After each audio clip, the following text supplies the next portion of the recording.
Olá, boa noite, sejam bem-vindos mais uma vez. Hoje é segunda-feira, 16 de maio de 2022, estamos em mais uma live que vai depois se transformar no podcast do grupo de pesquisa GIDES. Sintam-se acolhidos, acolhidas, quem já está por aí. Daqui a pouco a gente vai estar recebendo o Lucas Kerr, que é para falar um pouco sobre o liberalismo e a nova política mundial. Antes eu quero pedir para que compartilhem um link, né? E acessem os nossos canais. Eu vou até daqui a pouco também estar divulgando. E, bom, meu nome é Xisto Souza Júnior, sou professor da Universidade Federal de Campina Grande e vocês estão aqui no canal do grupo de pesquisa GIDES, né? Sintam-se acolhidos, todos e todas. Deixa eu só confirmar se está tudo certinho aqui na configuração. Bom, deixem seu like, compartilhem esse link, o link desse vídeo, né, para que mais pessoas possam estar acompanhando no canal do YouTube. E eu espero que o som esteja chegando direitinho para vocês. Bom, vamos ver aqui. Para quem for assistindo depois, então não se esqueça também de compartilhar, né, de acionar o sininho, tá certo? E participar através dos comentários. O tema que nós vamos falar hoje é sobre geopolítica.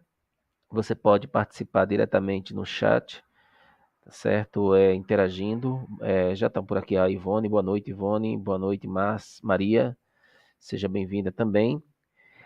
O nosso convidado daqui a pouco chega, então antes de recepcionarmos ele, eu queria, portanto, comentar um pouco com vocês a respeito do tema, né?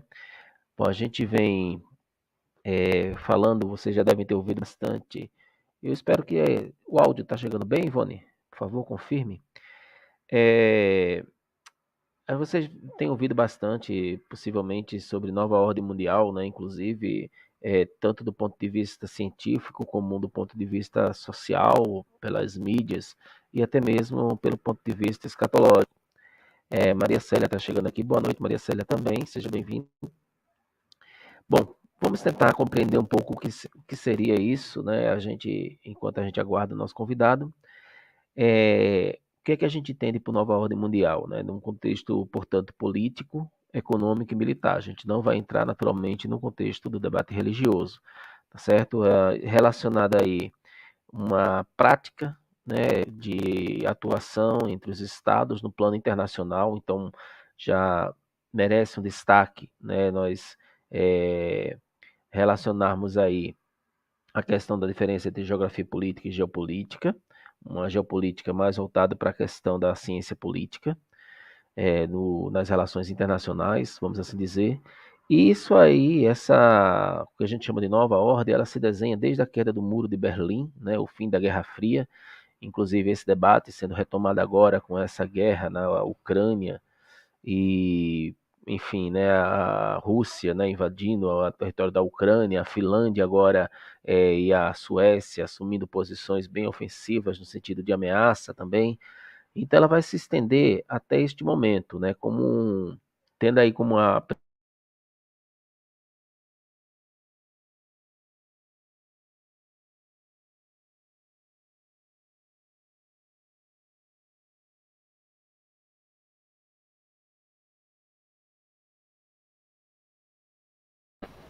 Eu não sei se meu microfone voltou, tinha dado uma queda no microfone.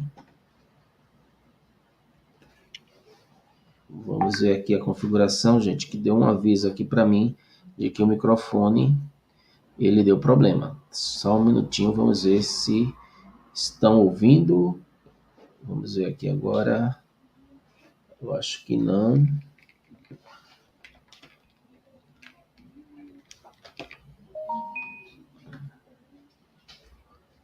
Tô com um probleminha aqui no meu microfone, tá com o microfone ambiente. Vocês não vão ouvir muita coisa se eu deixar o microfone ambiente. Deixa eu tentar aqui o outro.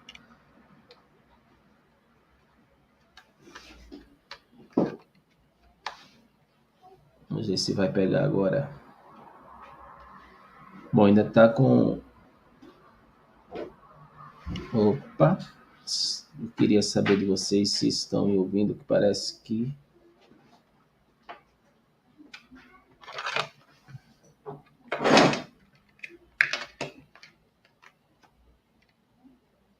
Só um minutinho, tá, pessoal? Vou tentando ajustar aqui o USB do microfone. Ok, eu acho que agora deu certo. Oi. Pronto. Acho que agora sim. Vamos continuar então. Eu estava me referindo à questão, né, dessa emergência dos Estados Unidos, dessa nova ordem mundial. Que bom, Ivone está dizendo que voltou. Bom, então esse período, né, que é chamado de período, a gente tem como período multipolar, né, para designar nessas várias potências que vão se apresentando. Realmente o microfone, deixa eu só olhar aqui. Pronto. Esse período que tem essa participação de vários países como Japão, Estados Unidos, União Europeia, China, né, considerado como um período chamado como período multipolar, né, para designar, portanto, essa participação das várias potências, se contrapondo aí a um período chamado de unipolar ou unipolarismo, para fazer referência, nesse caso, ao papel destacado dos Estados Unidos frente aos demais, né? Então você tem essas duas visões, né? Então antes de termos esse mundo bipolar, que era um mundo dividido em duas grandes potências, o mundo se estava sendo ameaçado pelas corridas armamentista, né? Pela guerra espacial, e esses debates eles ditavam o ritmo do desenvolvimento. Então, para ser desenvolvido, você tinha, por exemplo, que desenvolver tecnologias específicas, como a tecnologia nuclear também. Só para quem está chegando, a gente está aguardando o nosso convidado. Ele havia confirmado, daqui a pouco ele está chegando por aí. Ok, estou dando aqui boa noite. Deixa eu só ver quem mais está participando aqui. Bom, então nós temos, portanto, esse momento em que você tem as organizações militares, né, e aí a OTAN emergindo aí como uma força para tentar conter, né, o outro lado, né, o lado mais é, é, que, que estava ameaçando, né, a dita sociedade desenvolvida do capital. Bom, apesar de termos isso, passou a ocupar aí esse debate brevemente com a globalização um segundo plano. Quer dizer, em prol do desenvolvimento global, nós tivemos aí novos pactos com o surgimento, por exemplo, da União Europeia, a polarização mundial entre o leste e o oeste, que vai colocando aí em lados opostos países capitalistas e socialistas, que foi, portanto, substituída pela essa oposição, né, norte e sul dos países centrais que nós vivenciamos. Deixa eu só dar uma boa noite aqui. A Rita, que está chegando, seja bem-vinda. A Célia, que está por aqui, boa noite, Célia, também. Tá certo? Então, nós estamos aqui, gente, aguardando, né, o nosso convidado. Assim que ele acessar, eu vou até olhar se teve algum problema no link que eu mandei. Se ele mandou algum recado.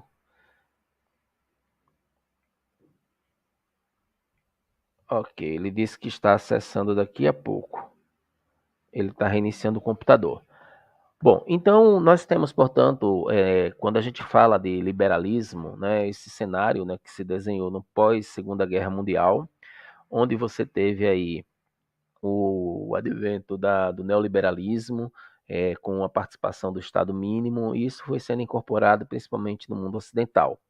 Bom, mas a questão principal é o Brasil nesse contexto, né, frente a essa nova ordem mundial, como se pautou o Brasil, como é que o Brasil esteve, portanto, se posicionando.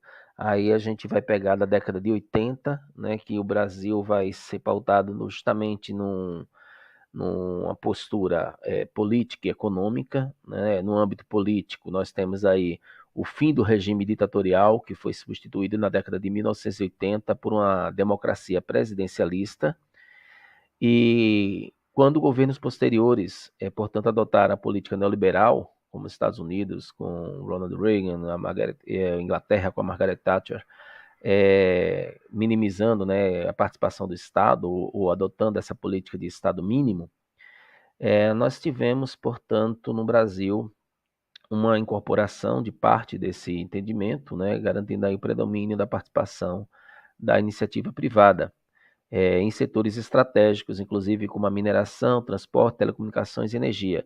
Esta informação é importante porque a gente passa a observar na mídia, né, nessa mídia recente, no debate que a gente vem configurando na atual conjuntura, as ameaças, por exemplo, a privatização da Petrobras, privatização de algumas indústrias de mineração, enfim, né? Então, observe que é um debate que vem de longa data. Essa postura que o Brasil adota, né, ela segue uma tendência internacional que é posta no chamado Consenso de Washington, né, em que os países, né, chamados países do norte desenvolvido, eles passaram a pressionar os países do sul emergente para a adoção de políticas neoliberais. E o Brasil foi bastante pressionado, né? O debate sobre a questão ambiental, por exemplo, quando na década de 70 numa reunião em Estocolmo, né, um encontro em Estocolmo para o meio ambiente, foi deliberada a questão do crescimento zero das indústrias, né, uma adoção da política neo-malthusiana, né, aplicada aí, portanto, a teoria de Malthus à industrialização, e o Brasil ele vivenciou esse contexto. O Brasil estava ainda sob o regime militar e a questão territorial era primordial. Então, nós tivemos nesse meio termo, nesse contexto geral, o Brasil assumindo, né, uma posição de tentar recuperar o tempo perdido com a integração do seu território. Um dos principais ações que surgem na universidade, inclusive o projeto Rondon, integrar para não entregar, né, e outros tantos que eram pautados num viés mais tecnicista, né? O governo federal ele flexibiliza para as escalas de estado, escalas locais, as ações de ordem territorial, de responsabilidade territorial. E esse é o quadro que nós vamos vivenciar no Brasil da década de 80, tá certo? Deixa eu só dar uma olhadinha aqui. Pronto, nosso convidado daqui a pouco vai estar acessando. Esse é o quadro que a gente vai encontrar no Brasil da década de 80, né? Os anos 90. Nós tivemos aí a concretização da redemocratização do país, o equilíbrio fiscal através do Plano Real e o Brasil entrando aí no século XXI, portanto, como uma das potências no cenário mundial. Eu estou contextualizando isso porque quando a gente for questionar em relação à questão do liberalismo, então é importante entender como é que surgiu isso, tá bom? Nos anos 90, o Brasil passa a compor aí duas frentes internacionais em contraposição ao domínio dos países desenvolvidos. Então nós temos, de um lado, né, o país ele integra a retomada de ideais de esquerda, né, que passaram a compor boa parte da América Latina. Nosso convidado já está chegando, chegou aqui, já está daqui a pouquinho eu habilito ele aqui na sala, só para concluir esse pequeno editorial. Então, o final da década marca isso, né? Essa bipolaridade também aplicada à economia. De um lado, você tendo aí uma retomada, né, de ideais de esquerda que passaram a compor boa parte da América Latina, inclusive estabelecendo aí uma medida de contestação, sobretudo aos Estados Unidos, né, o anti-americanismo, vamos assim dizer, né, o que teve maior representatividade aí com relação ao fracasso da ALCA, que era um bloco que se pensava em termos de coalizão para se contrapor portanto, a União Europeia. Agora, o grande filão para o desenvolvimento e a integração, né, do Brasil com outros países foi justamente o BRICS, né, que era a união do Brasil, da Rússia, Índia, China e África do Sul, isso meados, né, do século XXI já, em que as principais economias emergentes, né, se uniram de modo informal em uma posição de ações estratégicas, né, para o contexto econômico internacional. Bom, então um exemplo dessa atuação, eu vou habilitando o nosso convidado aqui à sala. Deixa eu só dar uma boa noite aqui para a Gisélia. Deixa eu só habilitar aqui. Seja bem-vindo, então, Lucas. Seja bem-vindo, Lucas. Estou finalizando aqui, Lucas, aí faço uma breve apresentação sua, sinta-se mais uma vez acolhido, tá? Estou contextualizando um pouco como foi o cenário, né, do liberalismo no Brasil, o pós-liberalismo, o neoliberalismo que se desenha, até esse contexto que nós vivenciamos hoje, em que você tem aí o Brasil em uma nova, em uma posição que inicialmente de respeito no cenário mundial, e depois ele vai na história recente, vai perdendo esse respeito, né? Hoje a gente ouve relatos de pessoas que viajam e ficam com vergonha de se apresentar como brasileiros, né? Então, esse é o contexto dessa nova ordem mundial que se desenha. Vou apresentar o nosso convidado para aquelas pessoas que ainda não conhecem, né? Ele já esteve aqui no canal anteriormente, ele aqui, vamos ver, tenho aqui, pronto. Ele já esteve anteriormente aqui no canal, convidado, e ficou aquele gostinho do quero mais. A gente passou, inclusive, um tempo grande, né, conversando, e de lá para cá muitas coisas ocorreram, né? Inclusive no cenário da guerra da Ucrânia, com esse aceno da Finlândia e da Suécia.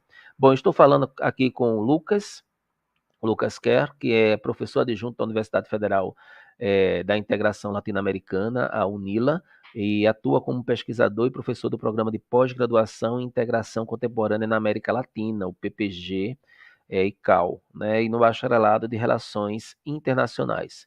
Tem uma atuação significativa com relação ao debate da questão geopolítica, da política, das relações internacionais, atuando em vários programas de pós-graduação e desenvolvendo pesquisas na área de geopolítica, estudos estratégicos, além de atuar como um colaborador, pesquisador, colaborador, né, do Núcleo Brasileiro de Estratégia de Relações Internacionais. Então, nós estamos aqui, portanto, com uma referência, né, para se debater muitas coisas. Lucas, seja bem-vindo mais uma vez. Vou passar a palavra para você fazer aí as suas considerações iniciais, e a ideia é a gente ficar aqui uma horinha, pelo menos, para debater um pouco sobre esse tema, tá legal? Mais uma vez, seja bem-vindo. Ô, professor Xisto, eu que agradeço o convite. Muito obrigado.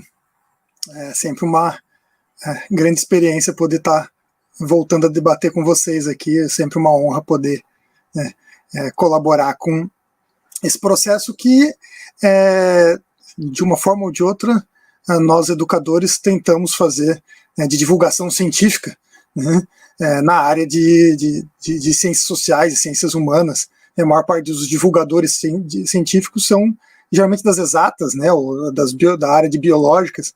Então, é um esforço extra que a gente acaba fazendo aqui para poder também trabalhar com divulgação científica. É sempre na área de geopolítica é ainda mais complicado, mas é sempre interessante a gente tentar, pelo menos. Buenas, então, novamente agradecer, e me coloco sempre à disposição, sempre que precisar, para futuras conversas aí, estamos à disposição mesmo. Eu tinha ficado de falar um pouco, né, sobre a conjuntura atual. Acho que o contexto que o professor Xisto já destacou, acho que é bem interessante aqui para a gente debater, né? Eu tenho aqui algumas questões que acho que são interessantes da gente polemizar, digamos assim, né? Primeiramente, a gente tem hoje em andamento, né, uma série de tensões que, nas relações internacionais, né, a gente pode dizer que raramente os países têm amigos, né? Os países têm interesses, né? Os estados têm interesses. Você pode até ter povos amigos, povos próximos, mas a gente está vendo agora, por exemplo, o caso de dois povos muito próximos, né, os ucranianos e os russos, são quase, digamos assim, a gente poderia chamar povos irmãos, né, em uma guerra. Em uma guerra que não tem nada indicando que nenhum dos dois lados, inclusive, se interessa de que ela acabe logo, infelizmente, né? Então tudo está indicando que os dois lados estão interessados em manter esse conflito e arrastar ele, né? Porque eles têm interesses divergentes e cada lado acha que está ganhando algo a mais, ou que pode ganhar mais, se o conflito continuar. né? E quem paga a conta, como sempre, é a população civil, né? É a população, é o povo que acaba sofrendo de todas as formas, né, de todas as consequências de uma guerra, e não só na Ucrânia, né? A gente começa a sentir já, né, uma escalada global de preços de energia e alimentos, né?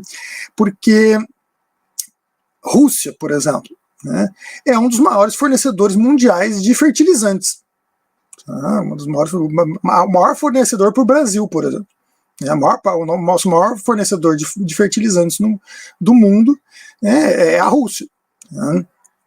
Então, a perspectiva, né, de que a gente ainda está recebendo fertilizantes com preços antigos, porque foram preços negociados antes da guerra. Né?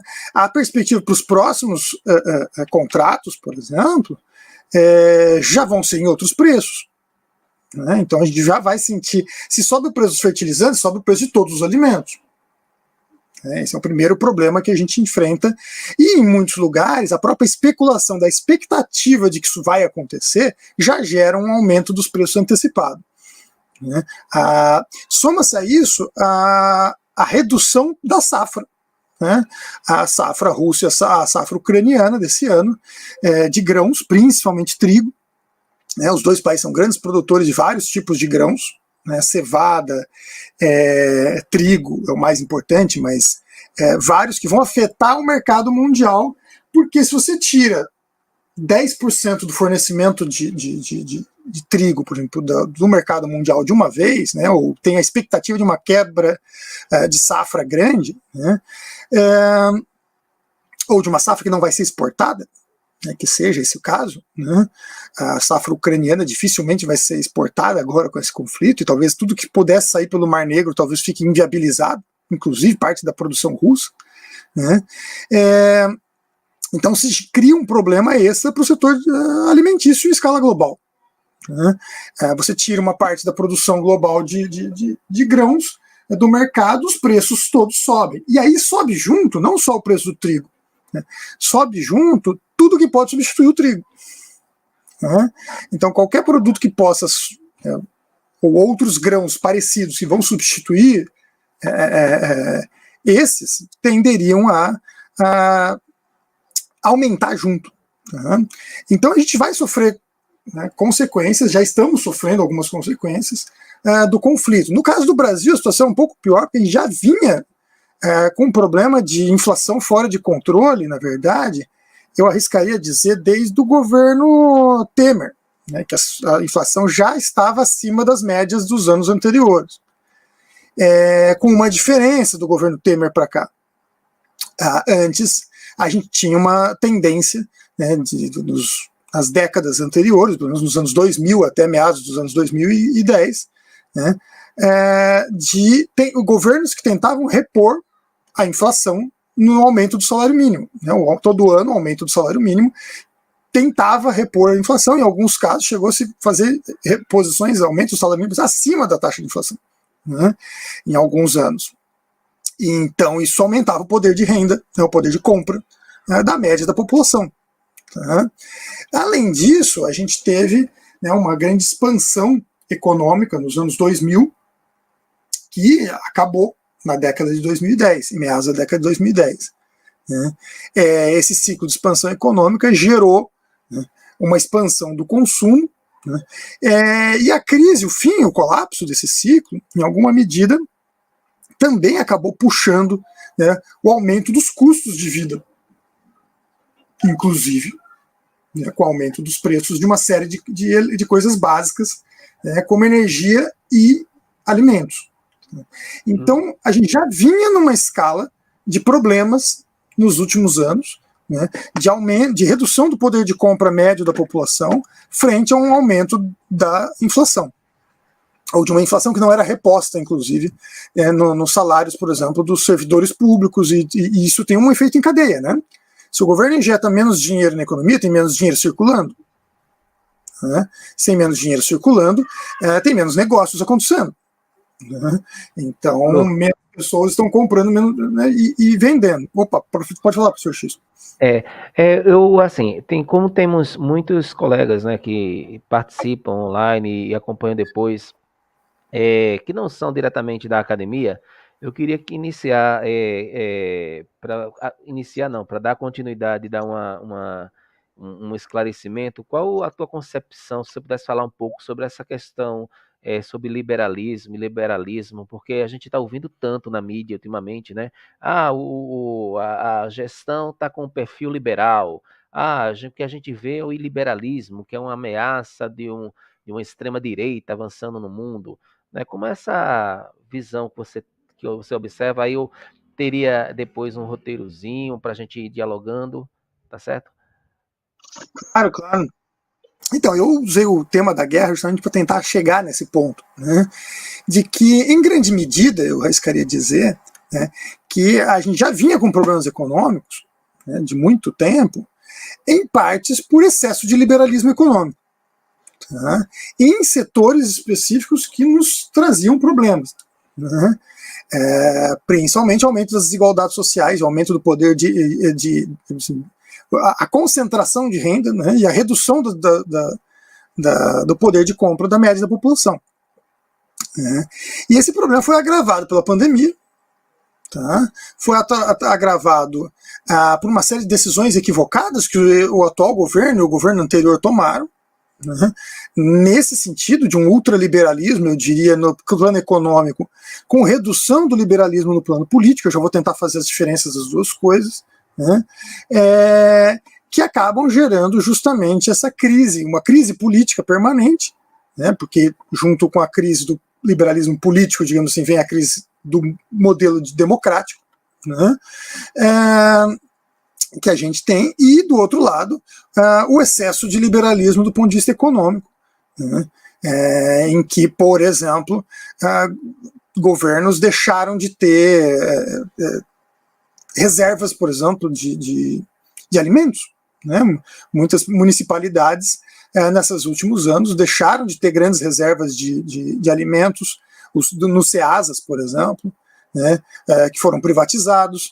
Você tem o próprio governo federal deixando de fazer reservas de alimentos para poder equilibrar os mercados, em nome de um discurso do liberalismo econômico. Ao mesmo tempo, e aí é interessante a gente separar as duas coisas, né? Ao mesmo tempo, a gente tem um recrudescimento das forças antiliberais, ou como alguns têm preferido chamar de iliberais, né?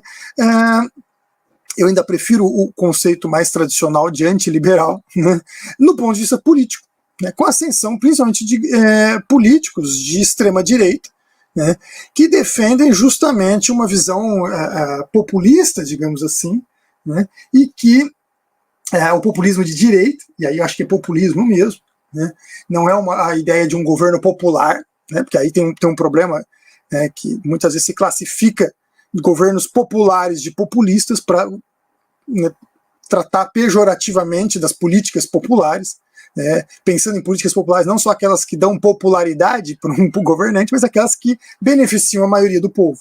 Né? Então, a gente tem... Só para entender, populista seria mais aquele perfil de gestor que ele questiona as instituições em prol de um posicionamento, em prol de uma postura. Seria muito... de aumento da popularidade. Basicamente, seria um político que está mais preocupado com a sua popularidade do que com qualquer outra coisa real. Né? Nós estaríamos pensando aqui... o termo populismo, só para voltar um pouco, né? Então, o conceito de liberalismo, né, como ele é desenvolvido na área de política, ele tem algumas diferenças do liberalismo na área econômica.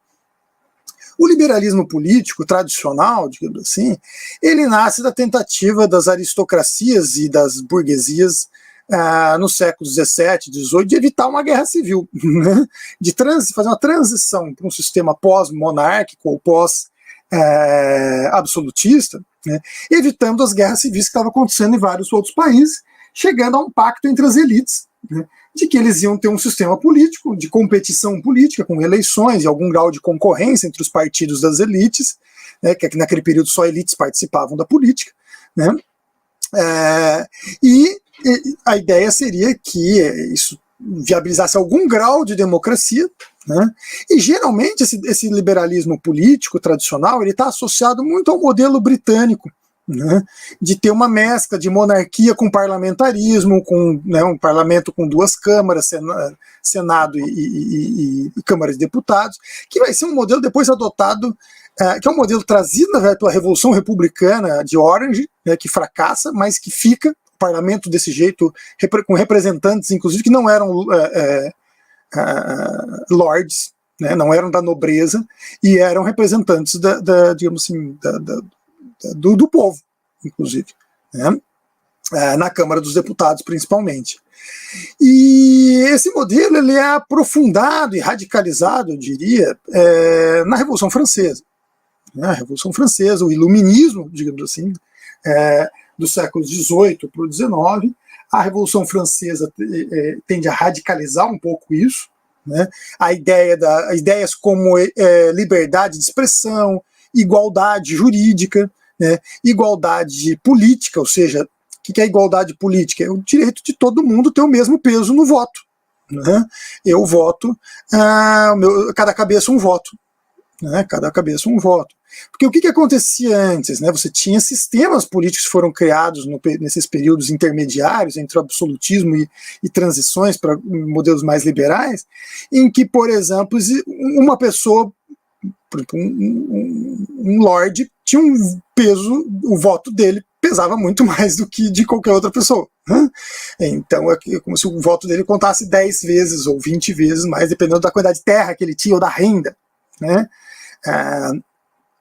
Além disso, né, a própria ideia do voto censitário, em alguma medida, tinha um pouco a ver com isso. Né? Só pode votar quem tem uma renda X, né, mínima, abaixo dessa renda não pode votar. Né? Em consequência disso, né, progressivamente, ao longo do século XIX e XX, os modelos republicanos foram adotando, né, um viés mais liberal, principalmente no século XIX. A maior parte das repúblicas surgidas no século XIX vão adotar um viés mais liberal, né, do ponto de vista político, tentando suprimir algumas das ideias mais tradicionais do absolutismo. E a ideia do liberalismo e do iluminismo no século XIX era varrer do mapa, em alguma medida, o absolutismo. O grande embate do século XIX era substituir ou superar o absolutismo ainda. Ainda haviam muitos governos absolutistas até o século XIX. Então, em grande medida, o que a Revolução Francesa e as demais revoluções populares vão fazer no século XIX, aqui na América Latina, a primeira revolução popular que a gente tem, na verdade, é a do Haiti, né, que era ainda mais radical em termos de busca de liberdade e igualdade entre as pessoas do que a própria Revolução Francesa. Né, e a gente tem nesse período aqui, né, de todo o século XIX para o XX, né, a proliferação da ideia de que a democracia, nesse modelo representativo que a gente tem, né, com cada cabeça um voto, é um modelo ideal, né, de sistema político, combinado com uma série de outras questões, como liberdade de expressão, né, liberdade de imprensa, né, que são aderentes à ideia do liberalismo político. O liberalismo econômico, por sua vez, ele vai evoluir em paralelo, né, também entre o século XVIII e XIX. Né, em grande medida, um dos pais do liberalismo é o Adam Smith, do liberalismo econômico. Né, entre os pais do liberalismo político, a gente poderia colocar John Locke, talvez, e o mesmo Rousseau. Né, e entre os pais do liberalismo econômico, principalmente o Adam Smith, né, lá no século XVIII.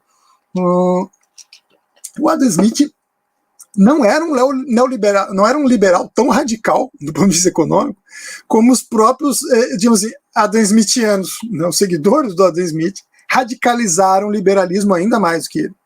Então, Adam Smith propunha, né, que deveria ter o máximo de liberdade possível para os empreendimentos econômicos. O empreendedor econômico, né, o empresário, a iniciativa privada, tem que ter o máximo possível de liberdade para que a gente tenha o máximo possível de desenvolvimento. Né, o desenvolvimento e a geração de riqueza vem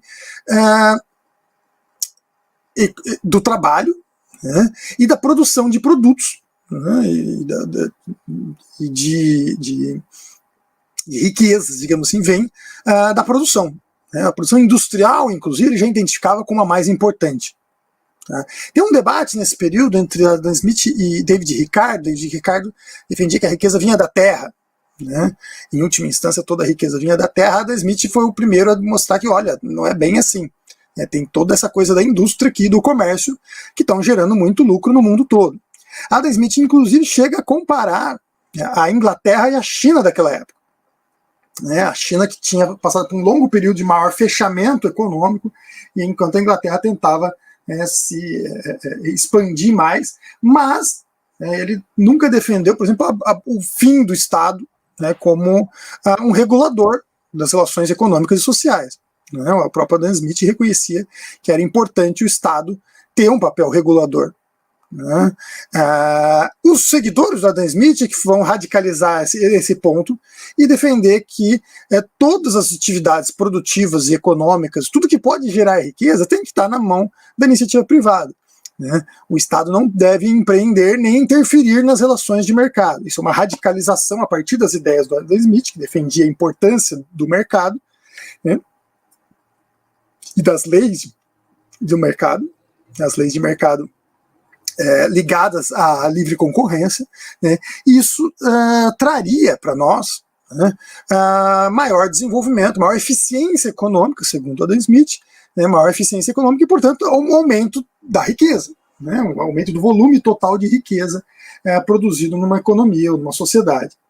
Os seguidores do Adam Smith, eles vão radicalizar isso e passam a defender que o Estado não deve ter nenhuma interferência econômica em nenhum setor, de preferência, e isso vai se tornar ainda mais radical no pós-Segunda Guerra Mundial com o neoliberalismo. É um neoliberalismo que passa a defender, já nos anos 50, o enxugamento dos Estados, a ideia do Estado mínimo. A ideia do Estado mínimo é uma coisa já do neoliberalismo. Então, o neoliberalismo que é essencialmente econômico. O liberalismo clássico, isso é interessante, tem uma aproximação entre o liberalismo econômico e o liberalismo político, entre os liberalismos clássicos, digamos assim, até o século XIX, tem uma aproximação. A ideia da livre iniciativa junto com a igualdade jurídica, por exemplo, que todos devem ser tratados iguais perante a lei, o sistema jurídico não pode discriminar uma pessoa só porque ela é rica, ou pobre, e favorecer um rico frente a um pobre. As pessoas têm que ser julgadas pelas suas ações e não necessariamente pelas suas posses. Tem esse lado do liberalismo político que se aproximava um pouco da ideia do liberalismo econômico original. Com o neoliberalismo isso se torna extremamente radical, e a ideia passou a ser que os estados não deveriam intervir em absolutamente nada do ponto de vista econômico. De preferência, todas as atividades que forem impossíveis estarem na mão da iniciativa privada, deveriam estar na mão da iniciativa privada, até mesmo a segurança, coisas básicas, como serviços públicos básicos, que foram universalizados pelo liberalismo no século XIX, pelo iluminismo no século XIX, como, por exemplo, saúde e educação pública, que foram iniciativas de estados liberais do século XIX, criar sistemas de serviços públicos, por exemplo, coleta de lixo e esgoto, tratamento de água, são todas conquistas, digamos que vão ser entre o século XIX e o século XX, que os estados modernos passaram a incluir como serviços públicos. Então tem uma grande expansão da gama de serviços públicos que os estados ofereciam a partir do século XIX e principalmente no século XX. É só a gente pensar, por exemplo, que o correio, por exemplo, se torna um serviço público básico, mantido pelos estados, fornecimento de energia elétrica, e que são demandas que as novas tecnologias vão aumentar as demandas sobre os estados. Então, por exemplo, quando não existia energia elétrica, ninguém ia demandar energia elétrica para os estados. Quando não existia internet, ninguém exigia que o governo viabilizasse a internet. O surgimento desses serviços faz com que a população passe a demandar que o Estado tem que fornecer esses serviços, principalmente quando a iniciativa privada não fornece. E geralmente ela não fornece, principalmente nos países mais pobres, porque com a renda média menor que esses países têm, isso tende a não dar tanto lucro. Então se torna necessário... Opa, por favor. Sim, no caso do Brasil, Lucas, se a gente pega um pouco desse histórico, então a gente tem no período pós-década de 80, né, uma tentativa de implementação, né, desse ideal liberal, ou neoliberal, vamos assim dizer, no início do século XXI, portanto, um fortalecimento novamente do Estado, e agora uma tentativa de um discurso liberal que na prática não se concretiza justamente por conta de uma gestão mais populista, mais, como eu digo, a que você estava mencionando, né, um pouco mais voltado para o populismo, né? Ô, Lucas, eu queria migrar um pouco o debate agora para o que nós estamos vivenciando, né, nesse contexto internacional. Eu acompanhando, né, alguns textos, né, de alguns pesquisadores que pontuam que do atentado de 11 de setembro, né, os Estados Unidos eles começam a ficar muito fragilizados enquanto país hegemônico da economia mundial, né, no contexto da geopolítica mundial existe um início de uma fragilidade, né, da hegemonia norte-americana e que isso começa a possibilitar, né, portanto, a emergência de outros países nesse cenário mundial se contrapondo, né? Então, aí a gente vê a questão da Ucrânia, na verdade, não é uma guerra entre a Ucrânia e a Rússia, é uma guerra entre a permanência, né, de um país, de um estado que desde a Segunda Guerra Mundial ganhou uma hegemonia no cenário mundial, a sua luta por permanecer, né, contra possíveis ou país ou grupo de países que ousem, né, ou que se pretendam aí se contrapor. Essa leitura você estaria correta, de acordo com os pesquisadores? O que é que você poderia pontuar um pouco sobre essa questão do futuro dos Estados Unidos frente a esse contexto da Segunda Guerra, né, levando em consideração, inclusive,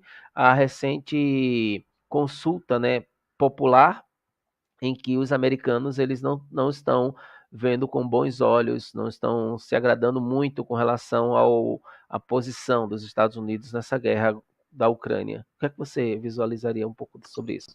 Eu queria só, antes de passar, desculpa, só para lembrar, né, que como vai ficar para um podcast, que nós estamos recebendo aqui Lucas Kerr, ele está falando sobre liberalismo e a nova ordem mundial. Pedir para que deixem seu like, compartilhem esse vídeo, para que mais pessoas possam ter acesso a esse conteúdo, né, que é muito importante para entender o cenário mundial. Então, obrigado, Lucas, por favor. Opa! O liberalismo econômico, acho que a primeira grande crise que ele passou foi a crise de 29.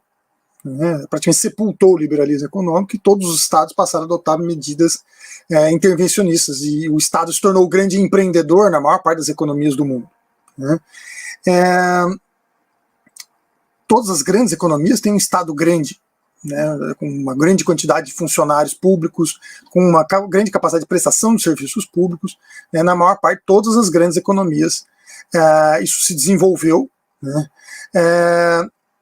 entre os anos 30, 40, os anos 50, até os anos 70. Né. No caso dos países da América Latina, isso nunca se completou, a ideia de um estado de bem-estar social, como foi desenvolvido, isso nunca se completou. Né? A gente nunca terminou de montar o nosso estado de bem-estar social, a gente conseguiu traços disso, né? Com universalização de acesso a alguns serviços básicos, como educação e saúde, né? Que sempre foram, né, problemáticos, no sentido de nunca conseguimos universalizar completamente esses serviços. Né? Agora, a gente vai visualizar isso também, que o neoliberalismo ele vai ter um grande impulso, digamos assim, com o colapso da União Soviética. O colapso da União Soviética vai dar um grande impulso para o neoliberalismo. Quantos governos, só de pensar assim, quantos governos neoliberais a gente tinha nos anos 80? Né? Era o governo da Thatcher no Reino Unido e o governo do Pinochet no Chile. E para implementar o neoliberalismo do ponto de vista econômico no Chile, a gente tem o primeiro caso de contradição aí, claro, né, entre o liberalismo político e o liberalismo econômico. Para conseguir implantar o liberalismo econômico na forma do neoliberalismo no Chile, o que os caras tiveram que fazer? Uma ditadura sanguinária, porque que povo que quer que o governo deixe de prestar serviços públicos? É meio básico, assim, nenhum povo vai querer o fim dos serviços públicos. né, assim, de mão beijada, sem o mínimo de crítica, ou revolta, ou insurgências que isso pode gerar, inclusive. Né. E na Inglaterra, né, a Margaret Thatcher fez isso, né, de uma forma que ela fez associada a grandes setores econômicos que ganharam muito, né, com a implantação do neoliberalismo lá, mas isso teve consequências de longo prazo. A Inglaterra se desindustrializou em vários setores nesse processo.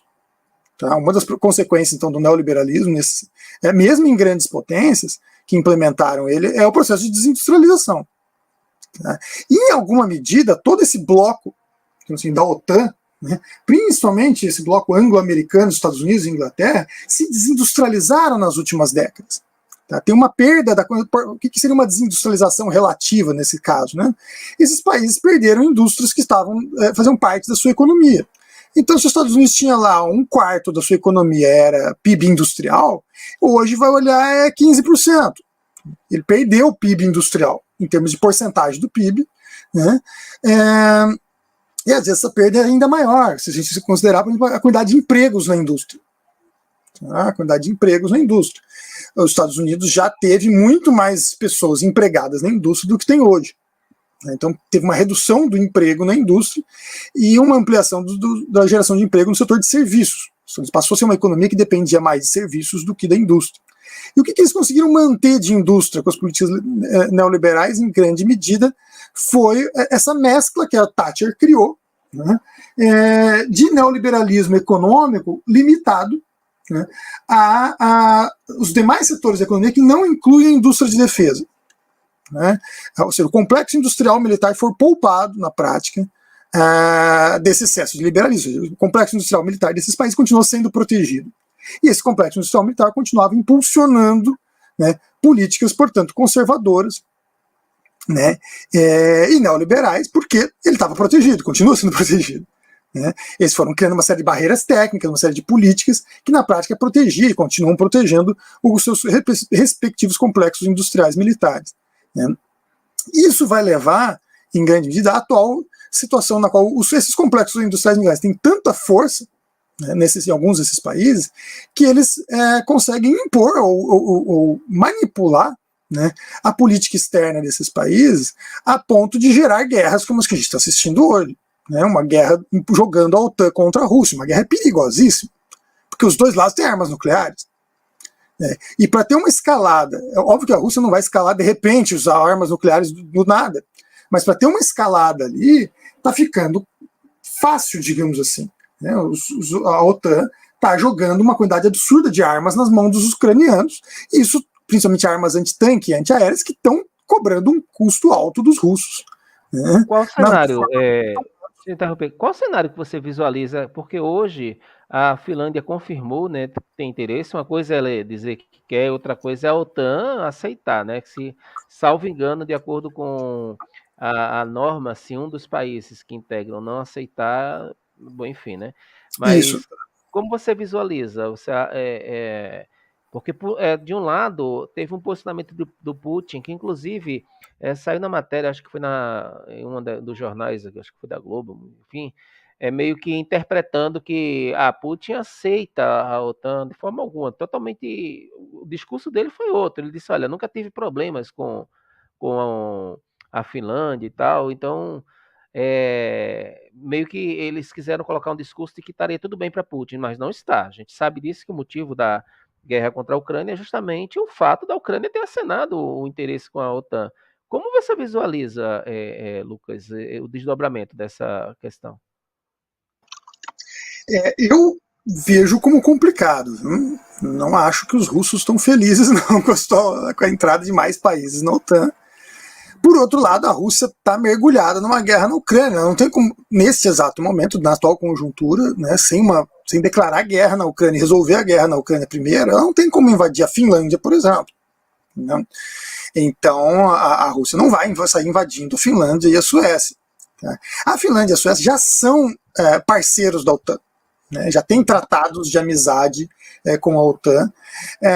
O que preocupa os russos é o fechamento do Mar Báltico. A capacidade que a OTAN vai ter, que ela ganha de fechar o Mar Báltico, eles têm uma memória importante, tem que lembrar que os russos têm uma memória importante da Segunda Guerra Mundial, quando isso aconteceu. Aliás, isso aconteceu 2 vezes, pelo menos na Primeira e na Segunda Guerra Mundial. O Mar Báltico foi fechado nas 2 guerras. E isso gerou um problemão para os russos receberem abastecimento, por exemplo, durante essas 2 guerras. Faltava equipamento, faltava arma, faltava munição, né? Comida. Né? Com a guerra, a destruição que a guerra gerou, né, os territórios russos invadidos, tanto na Primeira Guerra Mundial como na Segunda, o fechamento do Mar Negro e do Mar Báltico foram um problemão para os russos. Né? Porque aí as outras opções que os russos tinham para receber abastecimento via marítima, né, de outros países, passavam, por exemplo, por um terceiro país. E depender de terceiros países no meio de uma guerra mundial é bem perigoso. Né? O caso, por exemplo, o que eles fizeram, por exemplo, para continuar recebendo armas e munições e suprimentos dos Estados Unidos? Tinha que receber uma parte pelo Pacífico, né, lá por Vladivostok, só que ali depois que o Japão entra na guerra fica complicado. Né? Fica complicado. Virou uma rota perigosa para os navios americanos. Né? Tinha a opção da Pérsia, eles recebiam parte dos seus suprimentos pela Pérsia, né? Construíram uma estrada, né, ligando a Rússia até o Mar da Arábia, ali, via, né, o Irã, o atual Irã. Né? Mas para isso eles tiveram que ocupar o Irã, eles tiveram que ocupar todo o norte, os ingleses ocuparam o sul do Irã. Né? Então, em última instância ainda, né, para os russos isso foi complicado, porque depender de um suprimento, um país daquele tamanho, numa guerra daquelas dimensões, depender de uma única, porque no inverno era isso que acontecia, o único lugar para onde eles conseguiam continuar recebendo munições, suprimentos, era pela Pérsia no verão, aliás, no inverno. No verão dava para os americanos mandarem navios até pelo Polo Norte, chegava até em Murmansk. Mas Leningrado ficou fechada, aquela catástrofe que foi Leningrado é porque o Mar Báltico foi fechado a guerra inteira. Leningrado não recebia suprimentos de lugar nenhum, de momento nenhum da guerra. Por isso tanta gente morreu de fome em Leningrado. Isso é muito vivo ainda na memória dos russos.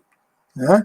Eu vi um comentário esses dias, um analista, né, um russo comentando que a Europa esqueceu da luta contra o fascismo muito facilmente. Né? Foi muito rápido, entre outras coisas, por causa do tempo de guerra. Ele acredita que o tempo de guerra foi determinado. Teve país que caiu em um dia, né?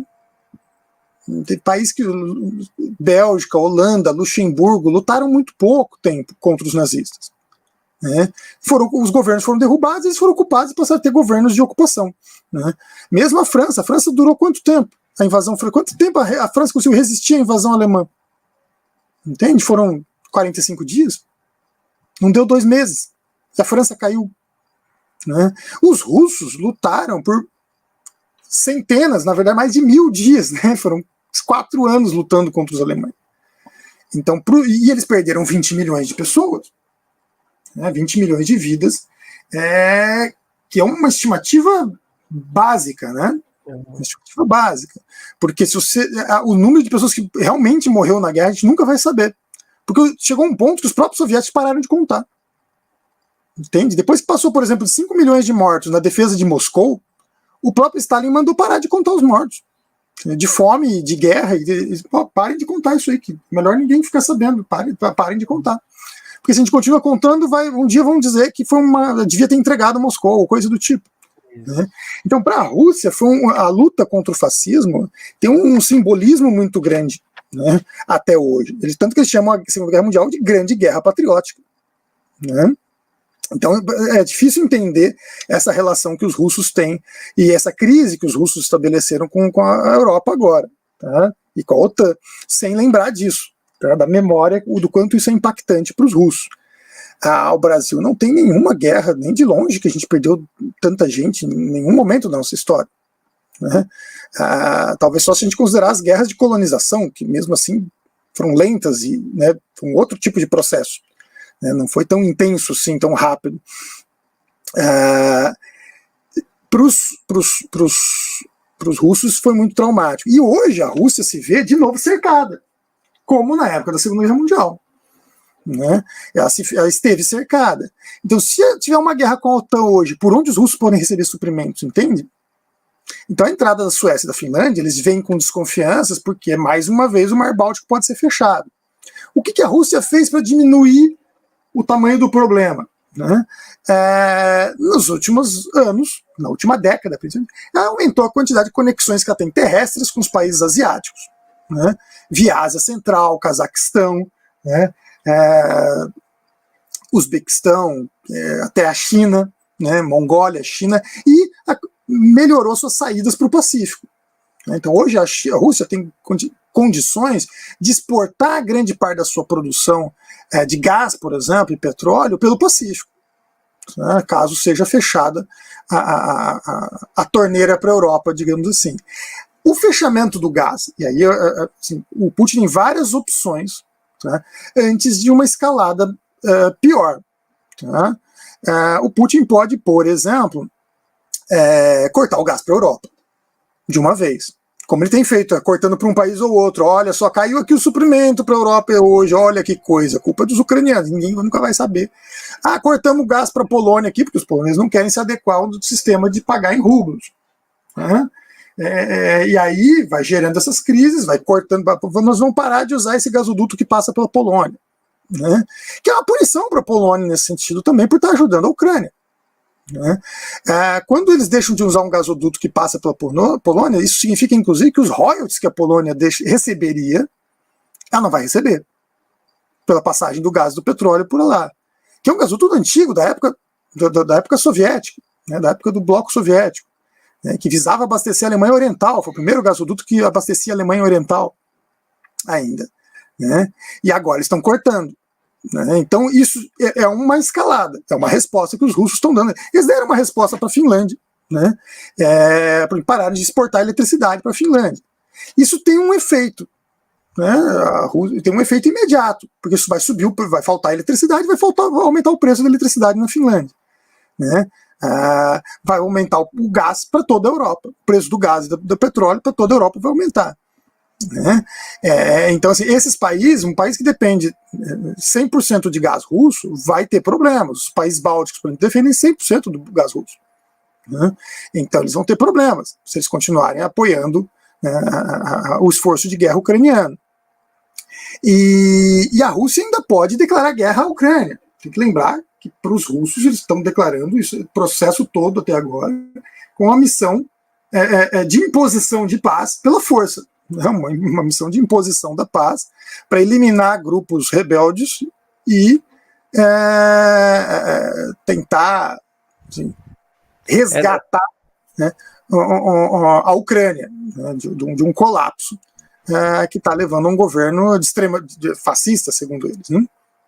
Isso, inclusive, o próprio termo, né, que os russos utilizam, eles não admitem que está havendo nem invasão nem guerra, tá? Eles estão, né, na verdade, é um termo mais voltado para a questão de uma preservação, né? Eles trazem o debate também para a identidade cultural.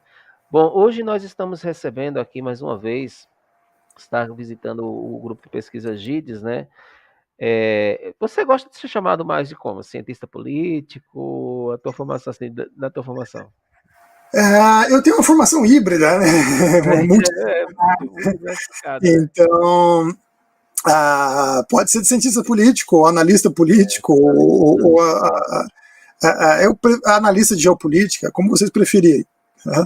O pessoal da área quando a gente tem alguma formação na área de relações internacionais, geralmente o pessoal chama a gente também de analista internacional ou internacionalista. Né?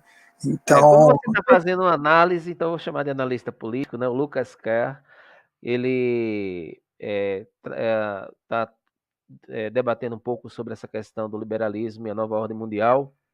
Eu peço para que vocês deixem um like, né?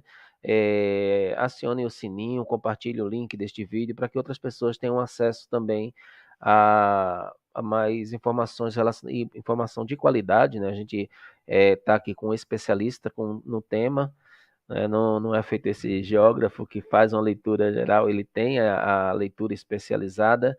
Então, vocês aproveitem para até mesmo comentar no chats, né?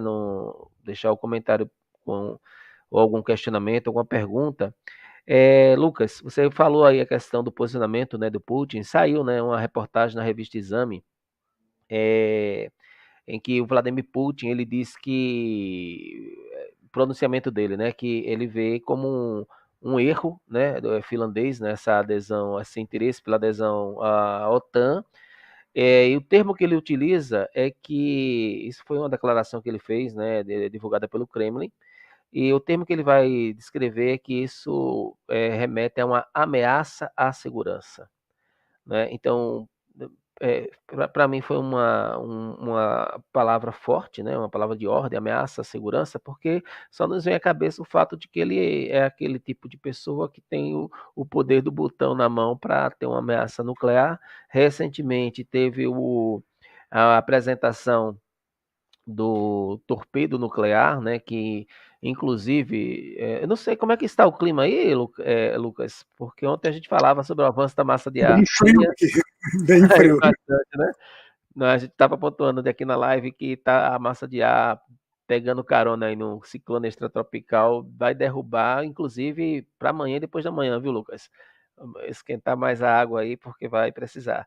Então, veja bem, o que eu estou querendo pontuar aqui é o seguinte, né? Essa questão da ameaça à segurança, e aí você tem, de repente, mostrando como é que seria uma ação por conta de um torpedo nuclear, né? Um torpedo que, inclusive, com potencial para provocar um tsunami, né, de mais de 80 metros a altura da onda, que seria com águas radioativas, né?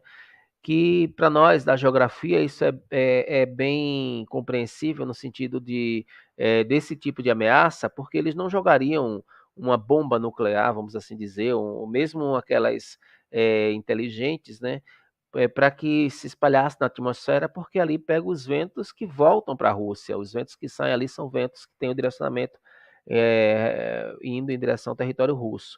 Então, eu estou pontualizando isso, Lucas, para saber de você o seguinte.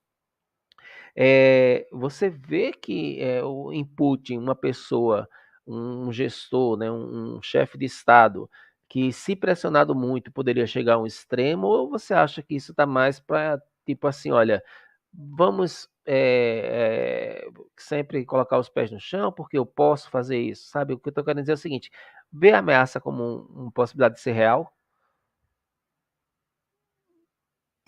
Olha, assim, é, tem outros tipos de armas que os russos estão testando e que podem estar utilizando, né, que já demonstram uma escalada. Tá? Num primeiro momento, eu interpretava as falas russas de ameaças nucleares, né, no início da guerra, como mais uma justificativa para poder testar outras armas que seriam vistas como terríveis, digamos assim, como grandes bombas termobáricas. Né? As bombas termobáricas elas explodem o oxigênio da região, né, produzindo uma grande expansão de ar, e também são chamadas de bombas de vácuo, porque na área onde ela produz a explosão, todo o oxigênio é consumido, produzindo um vácuo mesmo. Então a pessoa que está num ambiente próximo desse, ela sofre dois impactos terríveis, digamos assim, que é uma primeira expansão de ar, né, o ar se deslocando e formando uma bolha de vácuo, e a segunda quando o ar volta, tá? E esmaga tudo que estava ali. Então, num ambiente fechado, bunkers, fábricas, por exemplo, isso é um negócio cavernas, absolutamente destrutivo. Né? Navios, né, por exemplo. Então, existem, né, muitas críticas a esse tipo de arma, né, justamente por ser considerado uma arma de um poder de destruição muito indiscriminado. Né? E falar em armas nucleares, no primeiro momento, parecia ser uma estratégia para poder justificar o uso desse tipo de armamento, né? Porque as armas nucleares são ainda piores. Então, me parecia muito esse tipo de problema. Agora, com a escalada, tá, que a gente tem assistido, com a quantidade de perdas materiais e humanas que os russos estão sofrendo, né, e a continuidade, e continua chegando armas da OTAN, né, para a Ucrânia, numa escala que vai ser difícil os americanos manterem por muito tempo. Tá? A indústria americana e os estoques americanos de muitos desses armamentos já estão se deteriorando rapidamente. Vou dar um exemplo simples. O míssil mais famoso aqui que os americanos estão fornecendo para os ucranianos é aquele, agora me fugiu da cabeça, o míssil antitanque, o Javelin. o Javelin. O Javelin ele é o mais famoso dos que está sendo usado. Os americanos tinham um estoque de 15 mil Javelins. Tá? A indústria estadunidense produz atualmente 2 mil por ano. Ok? 2 mil por ano, eles tinham 15 mil em estoque. Eles entregaram para a Ucrânia 5 mil já. Entendem? Que em 1 mês e meio, 2 meses de guerra, tá, eles entregaram 5 mil desses mísseis para a Ucrânia. Quantos chegaram até o campo de batalha e foram usados, a gente nunca vai ter essa conta confirmada durante a guerra. A gente vai conseguir saber muito do que aconteceu depois que a guerra acabar, e olha lá. Né? O quanto disso os russos conseguiram destruir, quantos desses destruíram veículos russos, quantos erraram. Né? O que acontece é uma faca de 2 gumes isso. Né? De um lado, os russos perderam muito equipamento, tá? Estão perdendo muito equipamento e gente, soldados. Né? Do outro lado, eles estão esgotando os estoques da OTAN de mísseis importantes para a OTAN, por exemplo, poder lutar contra a própria Rússia. Então, assim, chega a ser difícil de fazer a conta do tipo, só a Rússia está perdendo nessa. Que a Ucrânia obviamente quem país que perde mais, mas a OTAN também está saindo perdendo nessa, né? Em vários sentidos. Né? Eles não têm capacidade para repor esse tipo de armamento rapidamente, por exemplo. Né? Outro caso, e aí a Rússia do outro lado aproveita para mostrar as armas novas que eles desenvolveram na era Putin. Mísseis hipersônicos, por exemplo, tem 2 tipos de mísseis hipersônicos basicamente: os de cruzeiro, que voam que nem um avião e atingem velocidade hipersônica. Ele tem uma turbina, ele tem geralmente 2 turbinas, uma primeira turbina que leva até a velocidade de 3 vezes a velocidade do som, por exemplo, e aí liga uma segunda turbina que não tem peças móveis, é só um cano, literalmente, injetando combustível ali dentro. O ar que entra já faz o papel que faria, assim, as engrenagens da turbina, né, com a pressão que entra acima dessa velocidade, 3 vezes a velocidade do som. É só jogar combustível ali dentro e ligar aquilo ali, você consegue aumentar ainda mais a velocidade, a coisas do tipo 4, 5 vezes a velocidade do som, até 10 vezes a velocidade do som. Tá? Ou seja, mais de 10 mil km por hora. Andando em linha reta. Tá? Ou seja, esse tipo de armamento foi pensado pela primeira vez pelos soviéticos na Guerra Fria ainda. Tá? Então os soviéticos começaram a fazer pesquisa para desenvolver armas desse tipo, pensando justamente em como driblar o escudo antimísseis que os americanos estavam desenvolvendo desde 83 no projeto Guerra nas Estrelas. Tá? Com o fim da União Soviética, esses projetos foram meio que abandonados. O que o governo Putin fez? E ninguém mais ficou pesquisando intensamente veículos hipersônicos ou mísseis hipersônicos. Tá?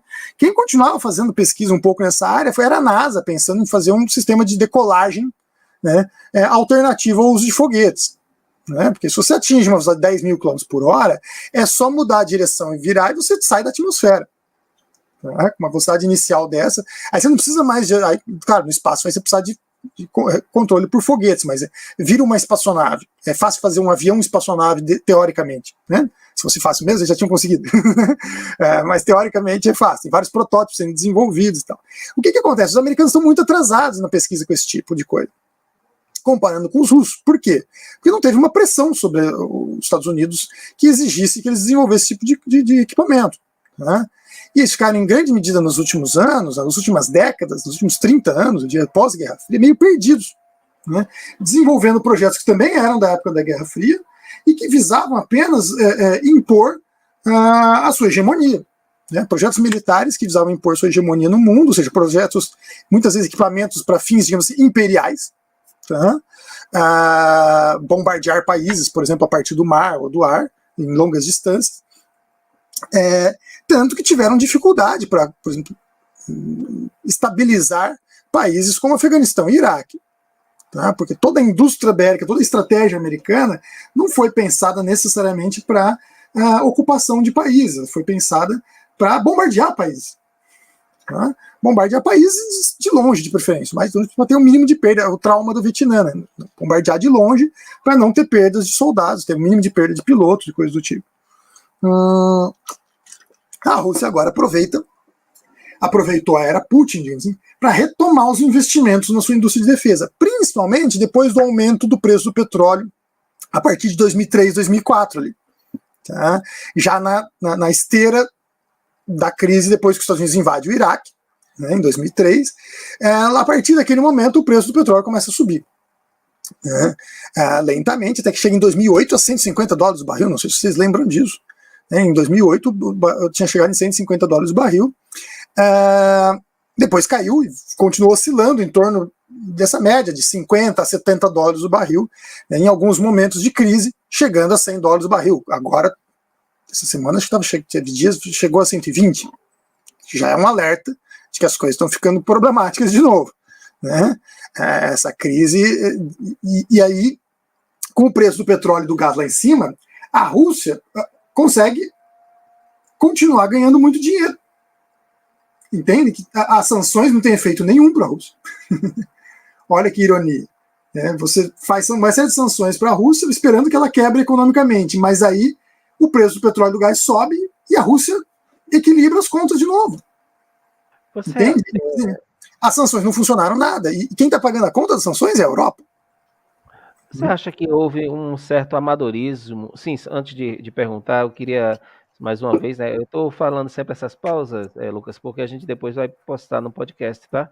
Nós estamos recebendo aqui Lucas Kerr, ele é analista político, né? Está mais uma vez aqui conosco. O tema que ele está abordando hoje, liberalismo e a nova ordem mundial, a gente daqui a pouco chega na escala também do Brasil, que eu acho que é importante, né? Esse cenário em que o Brasil ele exerce uma posição que diferencia o posicionamento específico do Itamaraty com o posicionamento do próprio governo, né, e a própria imprensa, né, que a imprensa repassa para o nosso conhecimento um tipo de leitura, né, do confronto.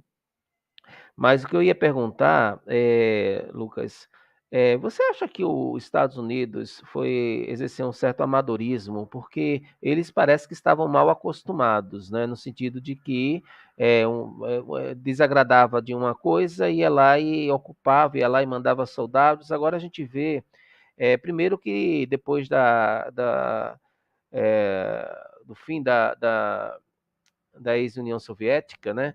É a primeira vez que a gente vê uma grande potência aí se contrapondo, porque a Rússia, em termos não apenas histórico, mas em termos militar e político, ela tem um peso muito forte, né? O peso político eu me refiro principalmente à questão da identidade, né? Quer dizer, é um povo que estilo coração valente, né? Um povo que entra para entrar numa briga, eles aderem, né? Eles compartilham, não é à toa talvez aí a própria o próprio reconhecimento, né, feito aí com relação ao ao levantamento, né, de popularidade que foi feito com relação a Putin. Mas você acredita que essa hipótese, né, de que talvez os Estados Unidos tenham tido um certo amadorismo, ou foi uma pressão inevitável mesmo, considerando aí a questão do que todos, né, entendem como tem sido um erro estratégico a retirada, né, dos soldados, né, que estavam no Oriente, então eles foram retomados, então, enfim, o Biden estaria numa posição complicada. Então, a minha pergunta, para ser mais objetivo, seria, foi um amadorismo ou, na verdade, foi uma pressão que ele teve que adotar de qualquer forma? Olha, é um pouco difícil avaliar o governo Biden, tá? Sendo bem sincero, assim, eu ainda estou me estranhando com ele, né? Tentando entender um pouco isso. A quantidade de erros que ele cometeu em muito pouco tempo, tá? Uma quantidade de erros muito grosseira em muito pouco tempo, tá? E aí a gente fica se perguntando se são erros mesmo, ou se não foi de propósito. Tá? A situação do Afeganistão, acho que foi um erro grave mesmo. Né? Geraram uma crise descomunal, né? Que podia ter sido evitada, era só fazer as coisas de forma mais lenta e gradual. Então aí eu diria que tem um erro. Tá? O caso da atual guerra me parece, tá, assim, sendo bem sincero, muito produzida pela própria indústria bélica americana, pelo complexo industrial militar, tá, que querem vender arma a rodo. Né? Então eles querem uma guerra para ganhar dinheiro mesmo. Né? Eles sempre pressionaram os governos a fazerem guerras, E agora nós temos alguém facilmente pressionável. Tá? O Biden é um cara que a família dele é muito vinculada ao complexo industrial militar, historicamente. Sempre foi um político que recebeu grandes doações do complexo industrial militar, sempre foi candidato, sempre foi, né, inclusive vice-presidente. Lembrar que ele já foi vice-presidente, né? E ele foi o vice-presidente que, inclusive, apoiou processos como o golpe impeachment no Brasil, né? Colocando gente para ajudar a desestabilizar o Brasil a partir de 2013 aqui. Era a facção, digamos assim, do Partido Democrata, mais vinculado ao complexo industrial militar, e que queria desestabilizar países que tinham uma política mais independente, né, dos Estados Unidos, né, e esse foi um processo que eles usaram muito nos últimos 30 anos. Né? A partir do momento que não tinha mais a União Soviética, os Estados Unidos ficou meio perdido no primeiro momento, mas eles passaram a tentar, de uma forma ou de outra, se consolidar como uma hegemonia global, né, e construir uma espécie de império global, né, no qual eles acreditavam que ninguém ia desafiar eles mais. Porque eles tinham mostrado muita força contra o Iraque. No Iraque, a guerra no Iraque em 1991 foi meio que um recado para a União Soviética, para a China, para as outras potências médias. Né? Olha só a capacidade que eu tenho de destruir um país aqui. Eles demoliram o Iraque em 91. Né? O Saddam Hussein tinha um exército de 1 milhão de soldados, metade do exército foi destruído sem os americanos pisarem dentro do Iraque, só com bomba. Né? Bomba, uma quantidade absurda. Jogaram mais bomba no Iraque em 2 meses ali, de bombardeio, entre fevereiro e março de 1991, do que, tipo, todas as bombas usadas na Segunda Guerra Mundial. Entende? Um negócio absurdo. Acho que só o Vietnã tinha sido tão bombardeado assim na história. Tá? Mas, pelo tempo, a quantidade de bombas por tempo, é o país mais bombardeado na história, foi o Iraque, em 91. E logo em seguida, os Estados Unidos saiu impondo missões de paz, né, pelo mundo afora, e interferindo na guerra na Iugoslávia, né, primeiro produzindo uma guerra na Iugoslávia, depois interferindo na guerra na Iugoslávia. Né, os americanos impulsionaram a guerra na Iugoslávia, financiaram, armaram separatistas. Né, então, assim, e aí depois vão lá intervir na Iugoslávia. Então, os anos 90 deixaram uma margem, assim, colapso da União Soviética, a Guerra do Golfo, Guerra da Iugoslávia, a expansão da OTAN nos anos 90, facilitaram muito, inclusive, os Estados Unidos impor o neoliberalismo aos demais países. Tá? Porque ficava difícil dizer não para os americanos com tudo aquilo. Né? Eles praticamente conseguiam impor todas as agendas que eles queriam. Né? E com o resto do mundo, a América Latina, principalmente em crise, a gente muitas vezes teve que aceitar as condições que eles impunham. Olha só vou te dar um empréstimo se você... E vinha listas, né? O FMI, Banco Mundial, vinha, tinha lá, lista de indústrias que a gente tem que parar de apoiar. Né? Tem que parar de dar subsídio para as suas indústrias se você quiser um empréstimo. Né? É uma pressão forte. Tem casos assim...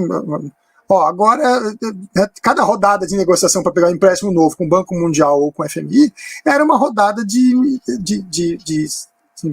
proteções tarifárias que a gente tinha para uma indústria que tinha que acabar. E essas indústrias geralmente morreram. Né? A maior parte delas desapareceram, foram varridas do mapa, sobrou às vezes uma ou outra.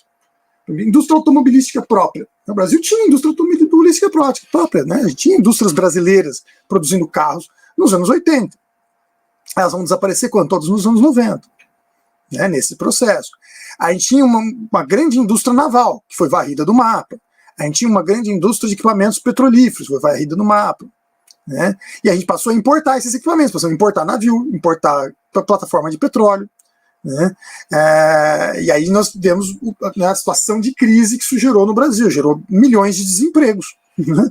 Nós chegamos no final dos anos 90, um país que tinha quase conseguido reduzir muito o nível de desemprego até os anos 80, né, e se tornado uma potência industrial até os anos 80, um ciclo longo de 50 anos de industrialização, tem que lembrar que começa com Vargas, né, e se estende até o governo Sarney, praticamente, em que sucessivos governos incentivavam de uma forma ou outra a indústria em geral. Mesmo que a gente tenha um ou outro governo que sabotou uma ou outra indústria, geralmente da oposição, né? Esses empresários estão me fazendo oposição, vou quebrar os caras. Teve isso, né? Teve muito disso na nossa história também. Mas o governo, por exemplo, mesmo o governo Sarney ainda incentivava a indústria. Tá? Ainda era um governo que incentivava a indústria. O governo Collor é o primeiro governo a implantar o neoliberalismo de uma forma selvagem no Brasil. Né? Que é uma coisa que vai gerar problemas, né? Por muito tempo. Tá? Por muito tempo. Nos anos 2000, o Brasil volta a incentivar algumas indústrias. Né? Tem que lembrar disso. Nos anos 2000, a gente voltou a incentivar algumas indústrias. Por exemplo, a indústria de petrolífera, a indústria de construção civil. Construção civil puxa produção de cimento, tijolos, aço. Né? Então, a gente teve uma expansão da indústria de aço para abastecer, né, tanto a indústria naval de um lado, como a indústria da construção civil do outro. A indústria naval voltou a ser incentivada e voltou a gerar milhares de empregos. Chegou a ter um momento em que a indústria naval, ali em 2010, né, a indústria naval no Brasil estava gerando quase 100 mil empregos de novo. Né?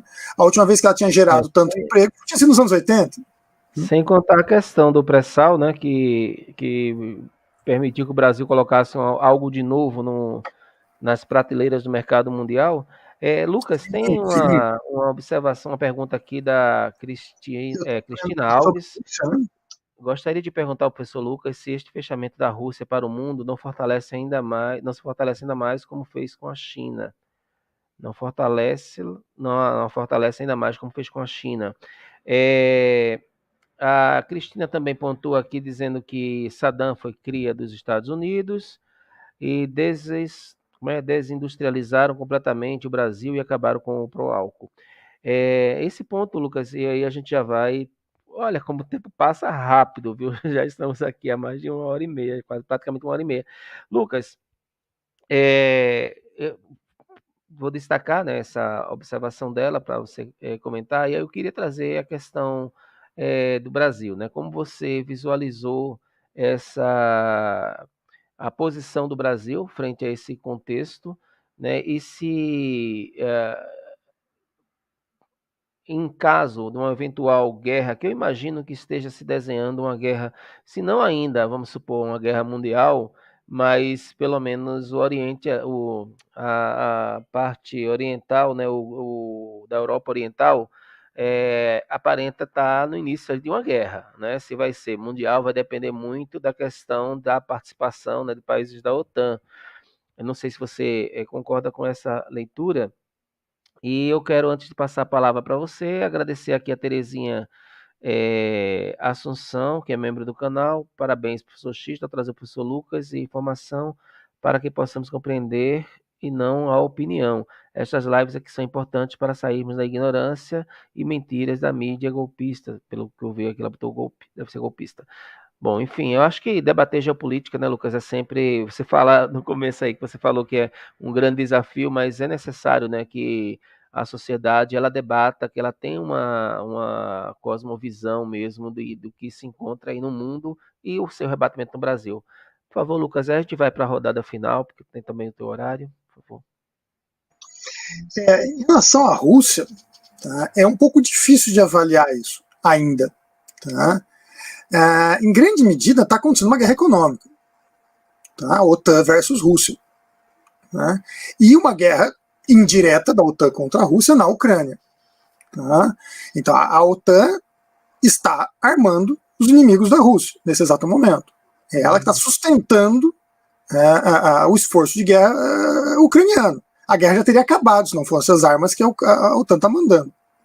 Tá? O exército ucraniano hoje está mais bem armado do que ano passado, tá? Do que quando a guerra começou. Tá? Por quê? Porque essa quantidade de armas que eles mandaram para lá. Tá? Agora, algumas coisas vão acontecer agora. Tá? E a gente tem que ficar observando para ver para onde as coisas vão.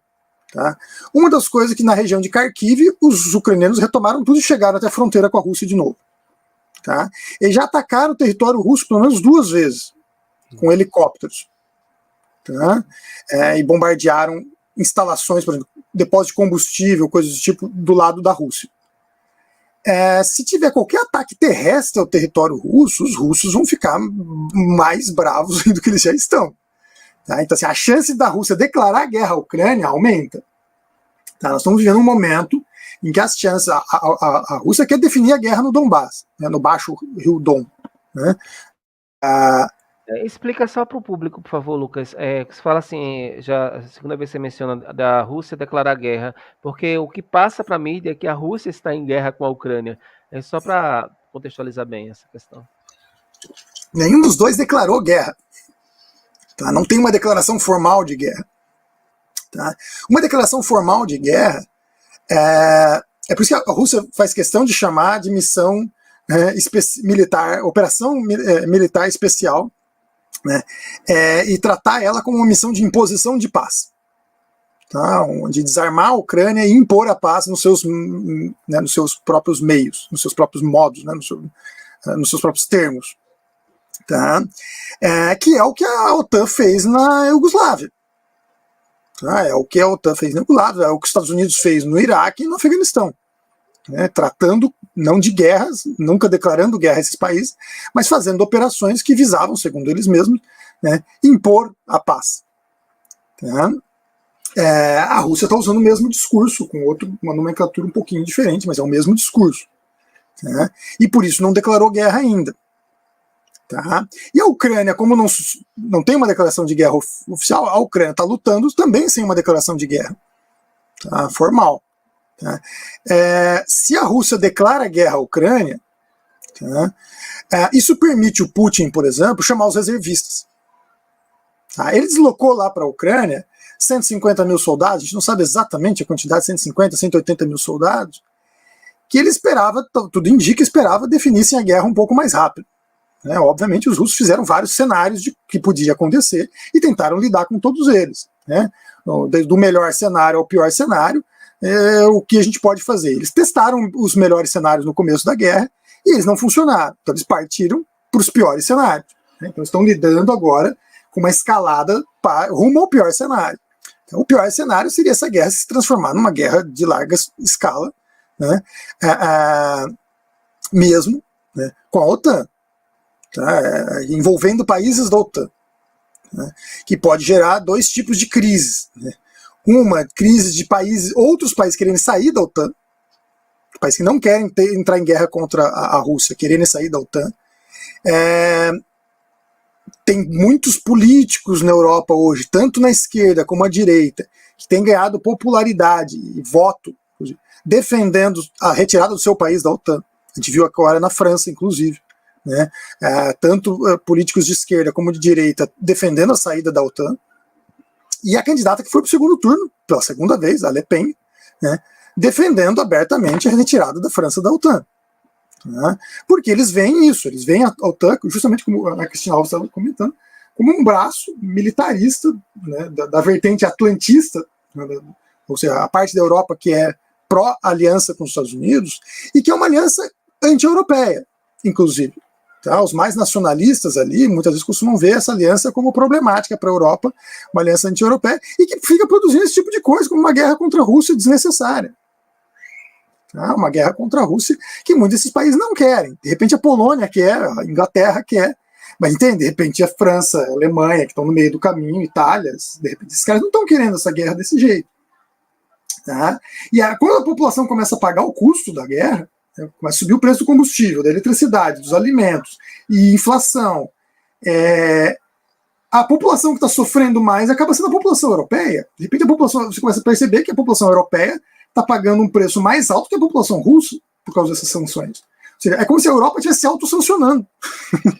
Entende? Então essa vertente atlantista, ela produz isso na cabeça dos europeus mais, digamos assim, continentalistas. Olha, nós estamos pagando um custo aqui que é inviável.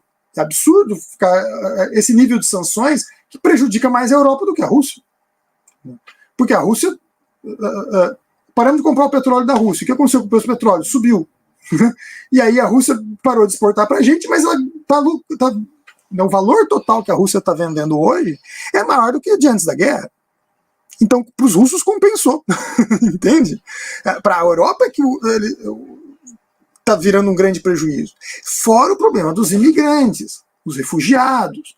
Né? Nós já tivemos mais de 5 milhões de pessoas deixando a Ucrânia. Tá? E quem vai sustentar essa gente toda na Europa? A maior parte dessa gente parou na Polônia. A Polônia vai ter dinheiro para bancar, sei lá, uma bolsa família, uma questão, para as pessoas? Entende? Tem uma questão também que deve ser levada, em consideração, porque, por exemplo, o posicionamento da Alemanha, né? A Alemanha sempre, pelo menos na história recente, foi o país que ia lá e jogava água no fogo que começava a tomar volume, né? Então, quando você vê o posicionamento da Alemanha, um possível atrito também se tornando mais sólido, eu queria só ponderar. Você acha que o Putin, na verdade, ele está se utilizando de uma estratégia porque daqui a alguns meses vai começar novamente o frio, né, na Europa. A Europa está no período agora de se aproximando do verão, mas por conta aí vai entrar inevitavelmente naquilo que eu trabalho, que é com a geografia, de vários eventos que têm ocorrendo, né, tem tido quedas, né, de temperatura. Então, você pega ali o início do outono lá, né, para nós aqui primavera, você acha que Putin, de repente, ele pode estar também naquela estratégia de não querer uma ocupação efetiva para não gerar logo um embate de fato?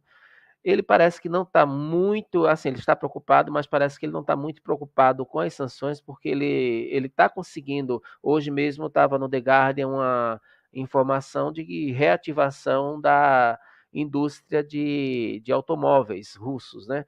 Enfim, né, eles é um estado, né, de guerra, eles estão se reformulando, recriando, foi colocado também para as empresas que saíram de lá e deixaram o prédio, né, o local, o empreendimento, a Rússia dizendo que vai nacionalizar, quer dizer, vai colocar pessoas da própria Rússia para colocar a produção para frente. A minha questão é, qual o teu posicionamento com relação a essa questão da estratégia de Putin? Né? Ele está sendo pressionado, mas ao mesmo tempo ele não acelera, de certa forma, uma ocupação indefinitiva, né? Se isso é um fato, ou se isso tem a ver, claro, com o outro lado, que é o lado voltado para a questão ideológica ou étnica, quer dizer, de valorizar culturalmente falando, talvez ele não tenha tanto interesse, por exemplo, em bombardear a capital, né? Ele queira preservar por questões mais de ordem cultural. Como é que tu visualiza essa questão? E aí eu prometo que a gente vai para o encerramento, tá? É bastante coisa. E eu acabei de me dar conta agora, com você falando, que eu esqueci de responder uma outra pergunta que tu tinha me feito ali sobre o torpedo nuclear. A gente tem hoje assim, uma mudança mesmo na ordem global. Tá? A ordem que imperou, né, dos anos 90 até, podemos colocar no limite até agora, né, até 2020, vamos colocar assim, 2021, era uma ordem em que os Estados Unidos e seus aliados consideravam que o mundo estava numa estrutura de polaridade unipolar, ou seja, só existia uma grande superpotência capaz de atuar em todo o lugar do mundo, né, e de projetar forças para qualquer lugar do planeta. Tá? Por quê? Por causa do colapso da União Soviética, que tinha essa capacidade, digamos assim, até então, e porque a China não ocupou esse espaço assim, rapidamente, não tinha capacidade para ocupar esse espaço rapidamente. Né? Até hoje, a Rússia tem muito mais armas nucleares e mísseis do que a China. Tá? A China recém está, que a gente saiba, começando um processo de modernização nuclear, por exemplo. Tá? É muito recente isso na China. A China sempre trabalhou com uma ideia de dissuasão nuclear mínima. Tá? Tem que ter um mínimo de armas nucleares suficiente para ninguém querer me atacar. Né? Então, sempre trabalharam ali com a ideia de ter em torno de 400 armas nucleares, né, que seriam usados apenas no caso para contra-ataque.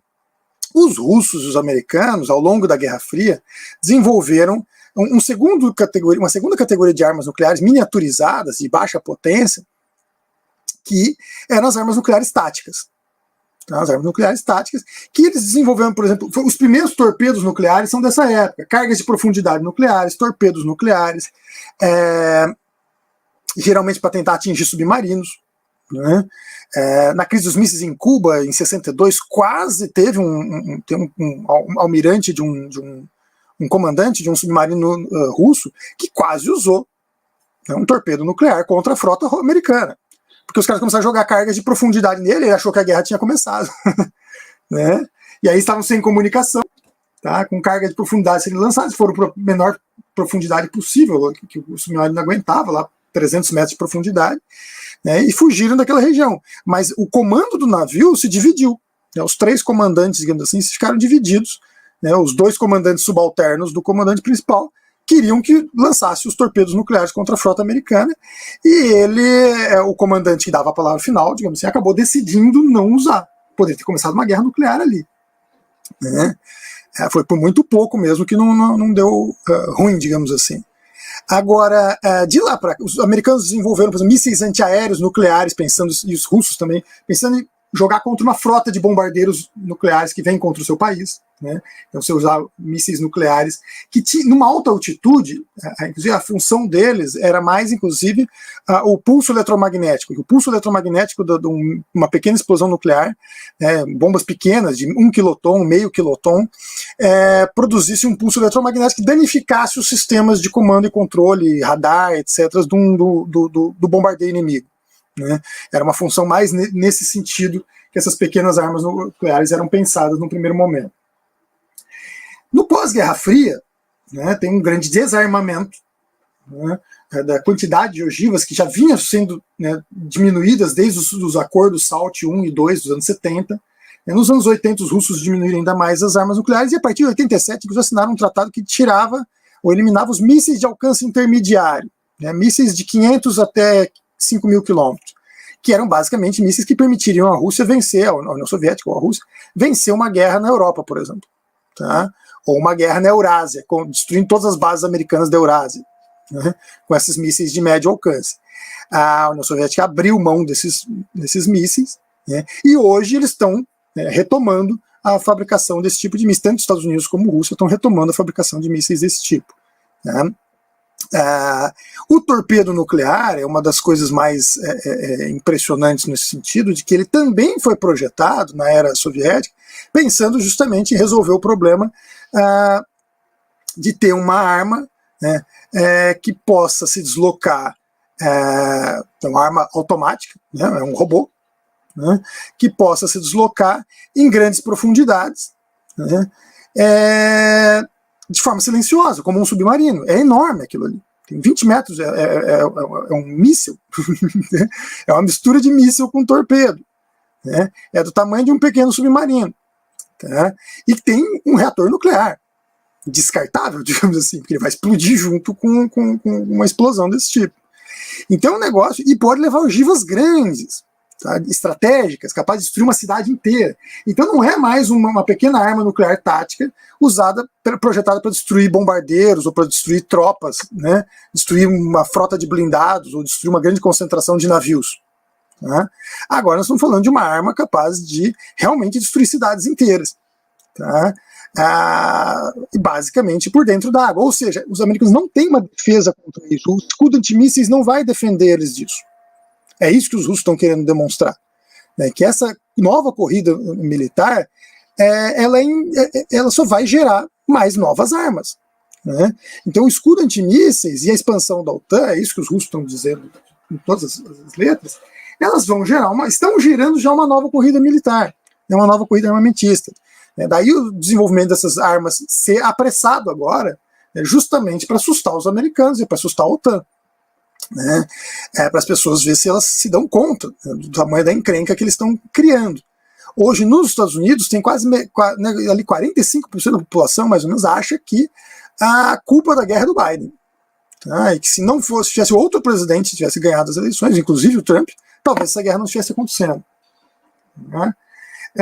E o Brasil, do outro lado, né, daqui, a gente está meio perdido ainda. Está muito claro assim, que a gente tem uma política externa que parece uma biruta de aeroporto. Né? Cada hora está indo para um lado. Né? Então a gente, sabe aquela biruta do aeroporto que vai com o vento? Né? O vento gira e leva para todo lado. É a nossa política externa atual. Né? A gente não tem a menor ideia do que está se passando na cabeça dos formuladores de política externa brasileiros atuais, porque não faz sentido algum muitas das coisas que eles estão fazendo. Né? Então, num primeiro momento, o Brasil vai lá e diz que tem uma aliança com o governo Trump.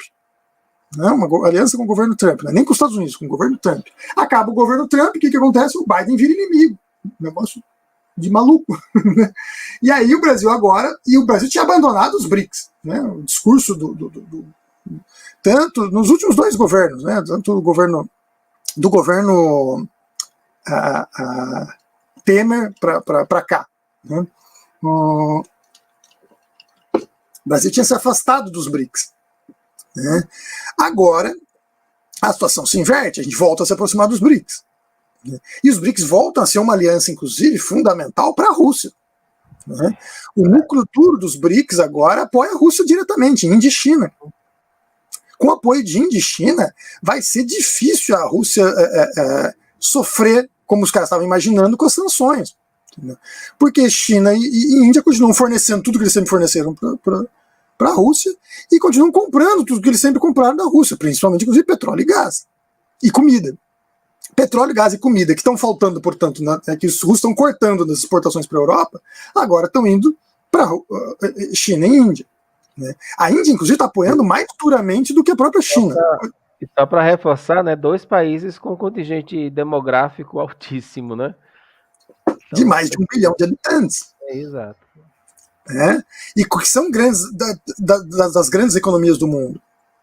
Né? E que todas as projeções nos mostram, inclusive hoje, que até 2050, por exemplo, quer dizer, a China vai se tornar a maior economia do mundo ainda nessa década, se não tiver uma guerra mundial. Me parece que esse é o plano do Biden. Né? E daquela galera que está em volta dele ali. Eles querem uma guerra de grandes proporções. Não só porque dá dinheiro para a indústria bélica, mas também para tentar reverter essa decadência americana. Tá? Eu acho que tentar reverter a decadência americana pela força, né? Pela guerra. E isso, historicamente, nunca deu certo.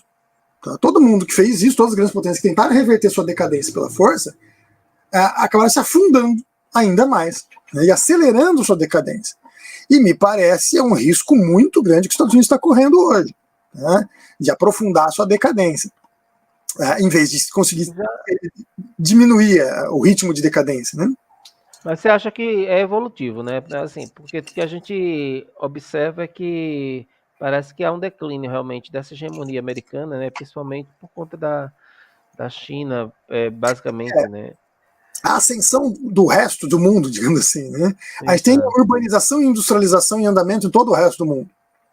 Todos os governos não adotaram o neoliberalismo, né, de forma radical.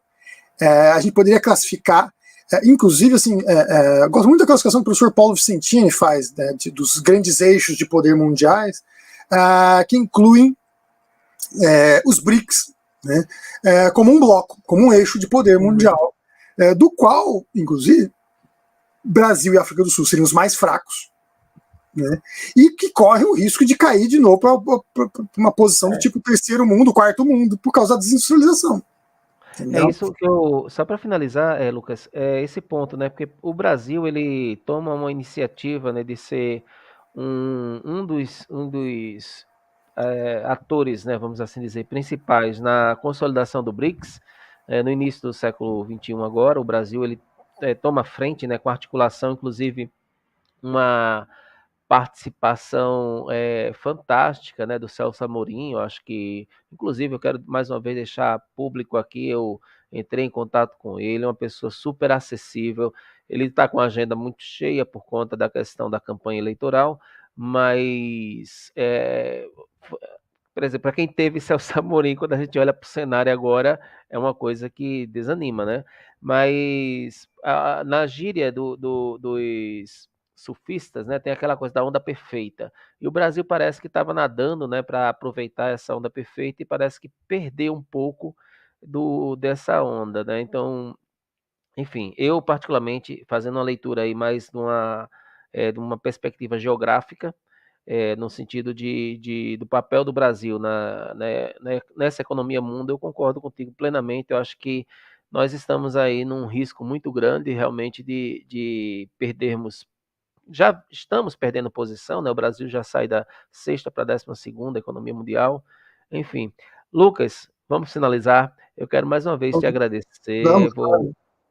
Vou passar a palavra para as suas considerações finais, mas mais uma vez quero te agradecer, principalmente porque na segunda-feira, normalmente as pessoas vão assistir depois esse vídeo. Nós estamos com um grupo no WhatsApp com pessoas que têm um interesse por geopolítica, né? O grupo ele está aumentando, tem 40 e poucas pessoas. Ainda está bem aquém do grupo que nós temos sobre o vulcanismo, né? No vulcanismo nós temos um contingente bem maior, mas que o canal ele se consolida muito com os interesses relacionados à questão da dinâmica da natureza. Mas, enfim, o que eu estou observando é que parece que, não sei se é por ser ano eleitoral, mas o fato é que as pessoas estão querendo se informar mais, estão querendo saber de outros contextos, né, não apenas do contexto expresso por uma mídia que atualmente é altamente questionável. E é nesse sentido que eu quero agradecer mais uma vez a sua presença, né, você é muito ponderado, você coloca as observações com muita imparcialidade. Enfim, mais uma vez quero te agradecer e passo a palavra para você, para suas considerações finais, Lucas. Opa, eu que agradeço novamente a oportunidade de estar dialogando com vocês aqui. Acho que é um espaço muito bacana e vamos estar sempre que puder, a gente estamos à disposição. Né? E sobre essa questão, né, para eu finalizar, eu acho que é importante a gente ter em mente que, assim, que é isso, que é difícil de entender, né? A gente tem agora, há 3 anos atrás, esse governo dizendo que os BRICS não importavam mais, e agora com essa crise toda, o próprio ministro da Economia foi para os Estados Unidos para dizer para os americanos que o Brasil é dos BRICS. O Brasil está nos BRICS e não vai sair dos BRICS. Então, essas coisas que a gente tem uma certa dificuldade para entender, né? Essas mudanças na política externa, e o que justificaria essas mudanças na política externa, porque, de um lado, né, nós temos hoje um governo no Brasil que tensiona com o liberalismo o tempo todo, né, que produz tensões desnecessárias com o liberalismo político, tá, ou seja, com a democracia liberal, né, que a gente tem, com eleições, tentando já há anos, né, que faz isso, desde antes das eleições de 2018, já dizendo que se eles não ganhassem a eleição é porque tinha sido fraude, né, e continua dizendo isso os anos todos. Né, então isso gera uma tensão permanente, por exemplo, com todas as outras instâncias do país, em que há eleições e que dependem das eleições, né, principalmente o parlamento, né, os parlamentos, né, o setor legislativo, né, mas também com outros níveis, governos estaduais e municipais, né, os executivos desses outros setores e o judiciário. Né. Então, tensões permanentes entre os 3 poderes, a divisão em 3 poderes, que também é uma forma clássica de liberalismo político, né, pensada para diminuir justamente o poder absoluto de um único líder, né, para evitar o absolutismo, para diluir o poder em múltiplas instâncias, e no mínimo 3 poderes, pensados para justamente agir de uma forma harmônica. Mas aí, olha que contradição, né?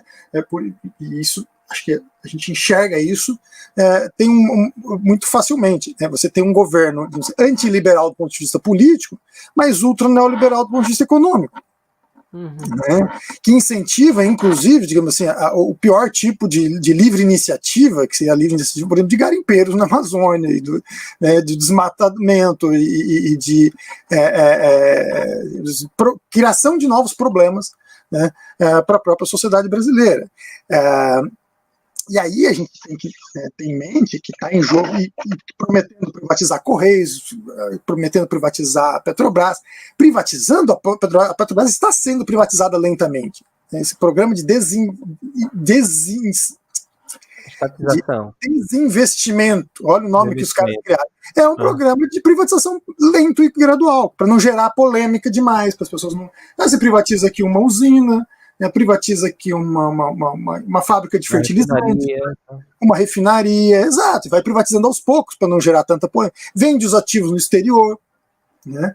E a Petrobras, que era uma gigante global, né, de repente se vê apequenada para se tornar uma empresa meramente nacional, vendeu todos os ativos no exterior já, né? Coisas que valiam muito dinheiro e, claro, né?